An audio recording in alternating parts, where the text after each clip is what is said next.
Annyeong. Halo semuanya, perkenalkan kami dari kelas PAIB semester 1 Institut Ilmu Al-Quran.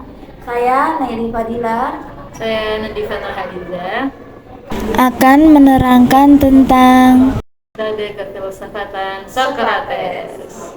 Jadi, kita tuh mau membahas apa sih metode filsafatnya Socrates? A few moments later. Sebelumnya, kita kan mau membahas tentang dialektika Socrates atau metode Socrates itu apa aja sih? Nah, sebelum kita tuh lebih dalam menjelaskan untuk itu, kita tuh pasti harus mengenal dulu kan siapa Socrates itu. Nah, ini kita akan menjelaskan bahwa Socrates adalah Socrates adalah seorang filsuf dari Athena Yunani dan salah satu figur paling penting dalam tradisi filosofi sekarang. Nah, kamu tahu nggak sih kalau Socrates itu generasi pertama loh dari 3 filsuf besar di Yunani. Kamu tahu nggak siapa aja? tahu sih ada 3, yaitu yang pertama Socrates, yang kedua Plato, yang ketiga Aristoteles. Plato adalah muridnya Socrates dan Aristoteles adalah muridnya Plato. Nah, kamu tahu nggak kalau Socrates itu semasa dalam hidupnya itu belum pernah loh menulis tentang karya-karyanya. Lalu siapa yang menuliskannya kalau bukan Socrates? Nah, yang menulis karya-karyanya itu adalah Plato, muridnya. Oh, jadi semuanya ditulis sama Plato semasa waktu ini Socrates mengajar, Socrates itu.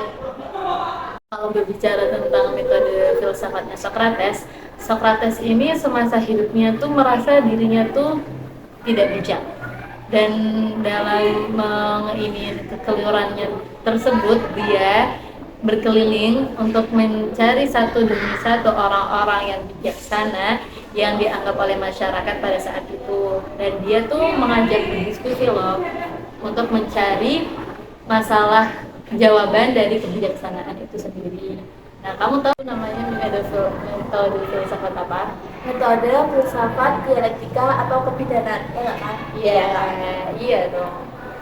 Lalu, jadi dia juga menggunakan analogi seorang bidan yang membantu kelahiran seorang bayi dengan cara berfilsafatnya, yaitu membantu lahirnya pengetahuan dengan melalui diskusi yang panjang dan mendalam. Ya, seperti itu.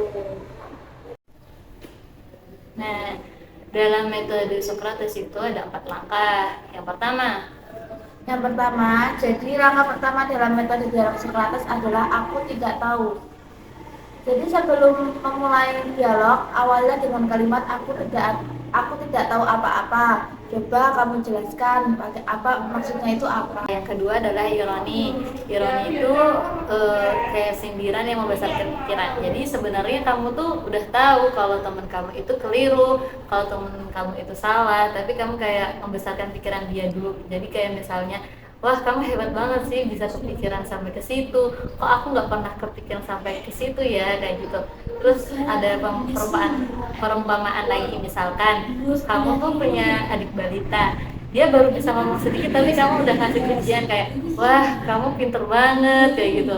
Nah kan itu pujian itu yang bisa membuat dia semangat dalam berpikir lagi. Nah, langkah ketiga yaitu elencus atau konfrontasi. Nah, di sini kamu tuh memberitahu kalau ada yang keliru, ada yang salah. Nah, misalnya ya, ini kita coba peragain. Misalnya, si Naili itu orang yang patah hati, dan aku tuh misalnya ya Socrates kayak gitu. Dan terus aku nanya ke Naili kayak, kenapa kok kamu patah hati?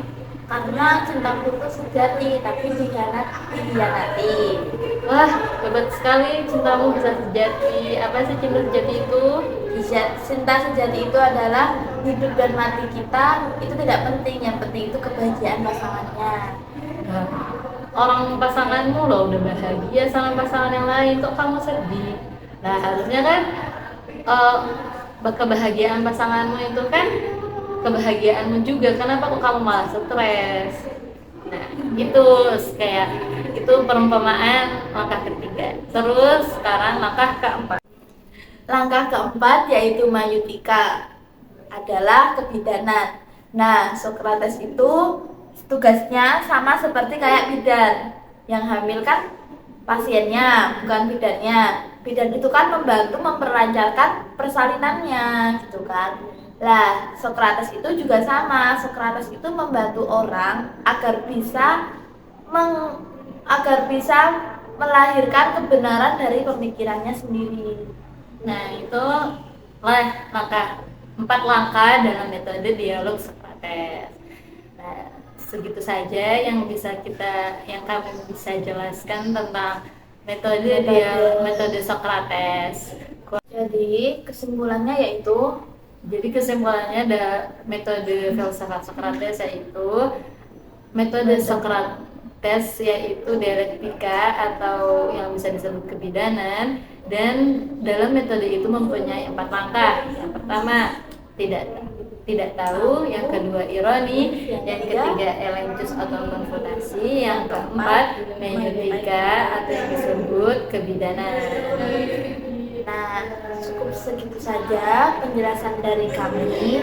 Kurang lebihnya mohon maaf. Terima kasih. Jangan lupa like, comment, dan subscribe. Oke? Bye-bye. Sama seperti bidan. Yang hamil kan bidannya, bukan pasiennya.